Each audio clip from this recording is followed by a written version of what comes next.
मी आणि सविता आम्ही दोघीही निघालो पायदळ. जिथं आम्ही ऑर्डर घेतला होता तो खूप दूर होतं, म्हणून आम्ही दोघीही अशी गप्पा गोष्टी करत चाललो आणि पोचलो आम्ही त्यांच्या घरी. आम्ही गेल्याच्या नंतर आम्ही तिथे पोहे वगैरे असे हळद मीठ टाकून छान असे भाजून घेतले. लगेच सारे पोहे होते म्हणून अर्धे पोहे मी भाजले आणि अर्धे पोहे तिने भाजले आणि थंड करण्यासाठी आम्ही असे पेपरवरती टाकून ठेवून दिले. तोपर्यंत दोन्ही कुकर आम्ही असे चण्याने भरून घेतले आणि ते कुकर आम्ही लावून दिले गॅसवरती. तोपर्यंत मग आम्ही चिवड्याचं आम्ही सगळं हिरवी मिरची कांदा वगैरे कापकूप करून घेतला आणि चिवड्याचा इथं मसाला तयार करायला घेतला.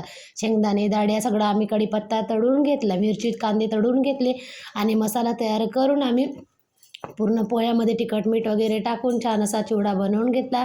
तोपर्यंत इकडं झाले आमचे दोनही कुकर. मग आम्हाला बनवायचे होते चणे. त्याच्यासाठी आम्ही कांदे, हिरवी मिरची आणि टमाटरसुद्धा कापून घेतले आणि कुकर थंड व्हायसाठी आम्ही बाजूला ठेवून दिलं. नंतर आम्ही केला चण्याचा मसाला तयार.